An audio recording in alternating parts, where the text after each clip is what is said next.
Hello friends, it is with you, Find Out More, and today I will talk about: is the virus friend or foe? An interesting article about the role of viruses in the evolution of mankind. For an individual person infected with the virus, this virus is, of course, a great evil. But for humanity as a whole, everything is far from so simple. We often have to deal with various diseases that are associated with viral infections. We hear that viruses can be biological weapons, and hundreds of thousands of people die from them. Yes, the AIDS virus has caused a pandemic around the planet, and the Ebola virus can kill entire villages in Africa.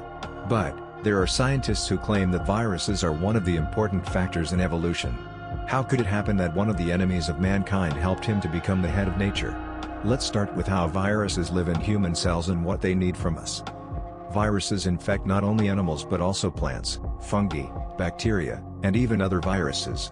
It is assumed that at some stage of evolution, these agents separated from cellular forms and continue to evolve in parallel. What is the purpose of the virus infecting a cell? To begin with, no virus can multiply outside the host cell. It is a non-cellular life form that contains only DNA/RNA and some proteins that protect genetic information and are necessary for the first stages of cell infection. Once in a cell, the virus needs to multiply as efficiently as possible, using cellular enzymes, which in most cases disrupts its work.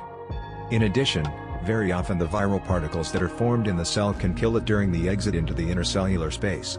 But it is not very profitable to kill your house. Therefore, most viruses have their own host, such as, for example, the human herpes virus, which affects the human race for a long time. Such viruses have adapted to their hosts and do not bring them significant harm. Therefore, approximately 95% of the world's population has the human herpes virus, but this does not threaten us with extinction. Moreover, some scientists say that if we got rid of our usual viruses, then perhaps their place would be taken by new, more aggressive pathogens. This is the first factor in the joint evolution of viruses and cellular forms, including humans, which is carried out approximately according to the following scheme. A new virus infects, for example, a population of people. Those from the population that cannot cope with this virus die or get sick. And those who can somehow fight this disease continue to live and give birth to the same persistent children. That is, they transmit their genetic information. In turn, that is why those viruses are especially dangerous for us, the owners of which we are not. For example, animal viruses. Cases of human infection with a plant or bacterial virus are not yet known. The same HIV migrated to us from monkeys who are resistant to it and do not get sick with any AIDS-related diseases. Scientists suggest that by 2300 HIV will not be as deadly for humans as the human herpes virus. But if we talk about evolution, then this is not the only point. Depending on the form in which the virus encodes the genetic information and life cycle, they can multiply in very different ways. One of the most interesting ways is the propagation of retroviruses. These are RNA-containing viruses that, once in a cell, synthesize DNA from this RNA. This DNA is integrated into the host's genome, and from it, along with useful proteins, the cell synthesizes viral proteins. A cell does not know which DNA is it, and which is the virus. Since this DNA is in my genome, then it is worth doing what is written on it. And if such a virus is embedded in the germ cells, then it will be very easily transmitted in a vertical way, that is, from parent to child.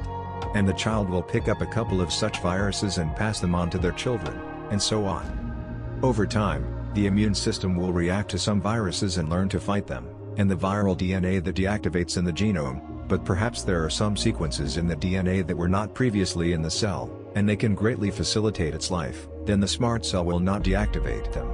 It is estimated that 5 to 8% of the human genome contains retroviruses.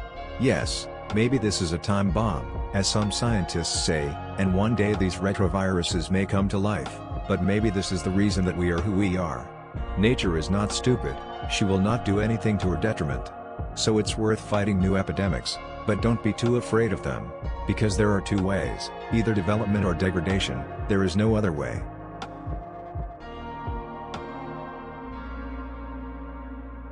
Thanks for watching. I told you about a very interesting article about what a virus, enemy or friend is. Take care of yourself and your health.